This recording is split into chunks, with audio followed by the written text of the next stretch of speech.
Buenos dias, chicos. Today we're going to be talking about pronouns and the verb ser in order to describe ourselves physically and personally, as well as other people. Now, as we learned about in the past 2 lessons, the verb ser means to be. For example, I am tall, I am short, he is funny, he is intelligent, so on and so forth. We're going to start by understanding what a subject pronoun is. So what is a pronoun? A pronoun is a word that takes the place of someone's name. For example, instead of saying, Miss Mala is my Spanish teacher, Miss Mala speaks Spanish, I can say, she is my Spanish teacher, and she speaks Spanish. So let's go through each of the subject pronouns. Let's start with the singular pronouns, or one person. And we're going to start with yo. As many of us already know, yo means I, if I'm talking about myself. Again, we don't want to say yo, we want to say yo, yo. Next we have tú. Tú is you informal. If you're talking to someone, tú, you. We have él, he, we're talking about one male. Él, notice the accent. Ella, she, we're talking about one girl. Keep in mind there is no ello and ella. That is incorrect. Just él for he, ella for she. And finally, we have usted, you formal. I'd like to clarify one more time, although I did mention this in another PowerPoint presentation. There is a difference between tú and usted. Although both of these mean you in Spanish, tú is if we're speaking to a friend or someone our own age, whereas usted is more formal. And culturally, we use that to speak with an adult or someone in a position of authority. Tú and usted. Informal tú, usted formal. Let's move on to our plural pronouns, or more than one person. We're going to start with nosotros because that includes myself. Nosotros means we. So that includes myself, see how I'm pointing to myself, as well as another person. Nosotros, we. Now, nosotras, this doesn't include any males at all, only females, because notice the ending. Nosotras would mean we the girls. So gentlemen watching this PowerPoint, you're probably never going to use nosotras as a pronoun. You would use nosotros. We could include boys and girls or just boys. Nosotras would include only girls. Same thing with ellos, but the difference is ellos does not include myself. Ellos means they. So we're talking about a group of people. It could be a group of boys or it could be a group of males as well as females. On the other hand, we have ellas. We're talking about them, the girls, they, the girls. So ellos, they, the boys, or they, the people. Ellas, they, the girls. Nosotros, we, including myself. Nosotras, we, the girls. Finally, we have ustedes. Ustedes is the plural form of usted. As we talked about before, usted means you formal. Ustedes would be you all, or as they say in the South, y'all, we say you guys. So if I'm talking to a group of my friends, I might say, hey, ustedes, you want to come to the mall with me? So ustedes would be you all. Now that we're done with the subject pronouns, I'd like to put them into practice really quickly. So let's take a look at a sentence like Carlos es alto. Carlos is tall.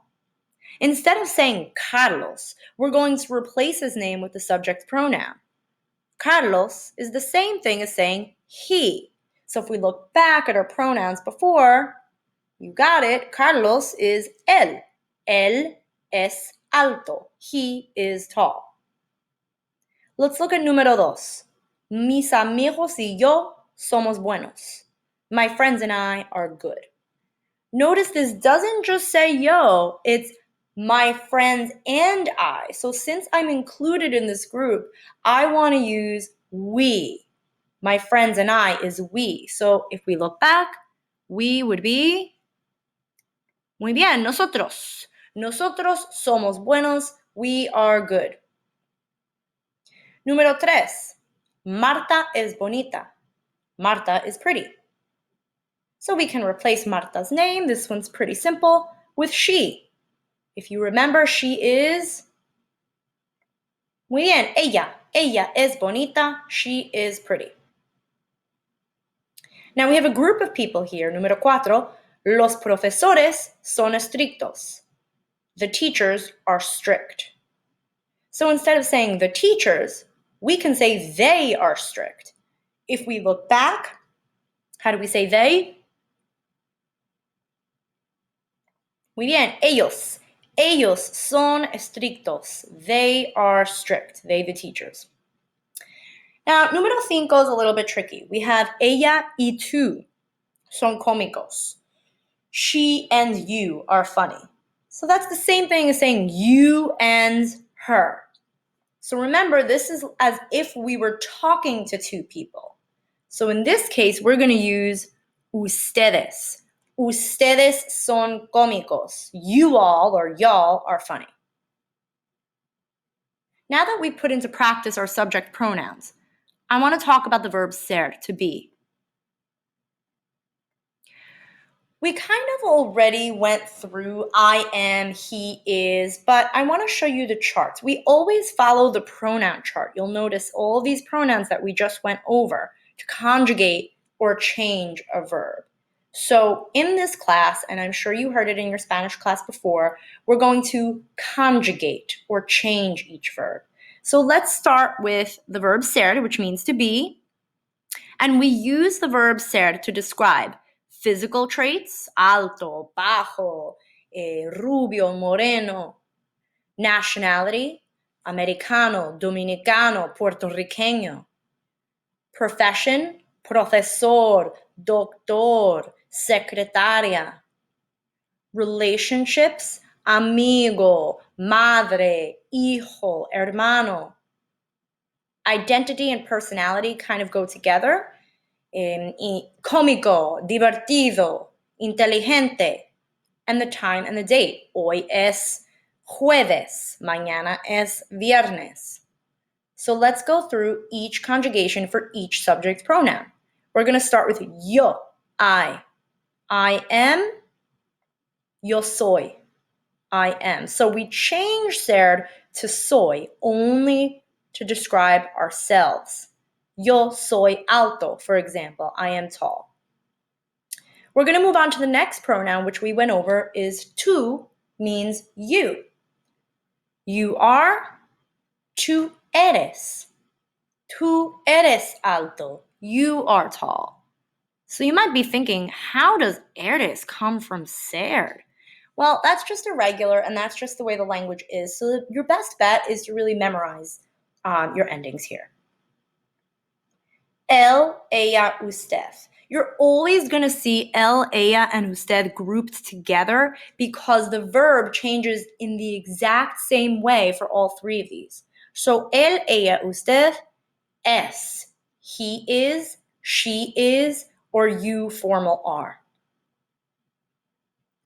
Next, we have our plural pronouns, nosotros, nosotras. If we remember, that's we, it includes myself. Nosotros somos. We are. Nosotros somos. And finalmente, we have another group that's grouped together. We have, I'm sorry, this keeps popping up. We have ellos, ellas, and ustedes. If we remember, ellos and ellas means they. We're talking about a group of people. Whereas ustedes, we're talking to a group of people. Again, the verb is always conjugated in the same way for these three verbs. Ellos, ellas, ustedes, son. So we have our 5 verbs right here for ser. Yo soy, tú eres, él es, ella es, usted es, nosotros somos, nosotras somos, ellos son, ellas son, ustedes son. I'm going to leave you with a quick YouTube video that might actually visualize the verb ser a little bit easier, and then you're going to do some practice ones on your own. Muy bien.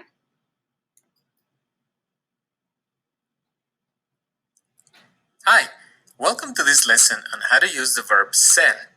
In Spanish, the verb to be is expressed in two ways, ser and estar. This lesson will help you remember the different uses of ser by using the acronym doctor. Let's begin by reviewing the different forms of the verb ser in the simple present tense. Repeat after me. Yo soy.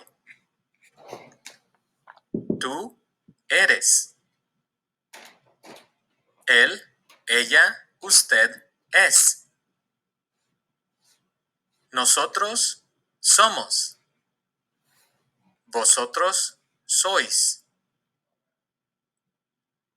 Ellos, ellas, ustedes son. In this class, we're not going to go through vosotros, so don't worry about that. Vosotros means y'all, and it's only used in Spain, so we're not going to focus on that. Doctor stands for description, occupation, characteristics, time, origin, and relationship. Let's take a look at some examples. Description. El elefante es grande. El ratón es pequeño. Grande and pequeño are adjectives that describe both the elephant and the mouse. El elefante es grande. El ratón es pequeño. Occupation. Él es doctor. Ella es abogada. Doctor and abogada are both professions that these two individuals practice. Characteristics. Él es inteligente. Inteligente is a characteristic of this individual. Personality traits are always used with the verb ser. Time. ¿Qué hora es? When asking about what time it is, we use es, which is a form of ser. When responding, we use es with one and son with the other hours. For example, es la una, son las dos, son las tres, etc. Origin. Yo soy de México. When saying where someone or something is from, we use the verb ser. The form will depend on who we are talking about. Yo soy de México, tú eres de México, etc. Relationship. José es el papá. María es la mamá. Pedro es el hijo. Ana es la hija. When talking about relationships, we will use a form of ser.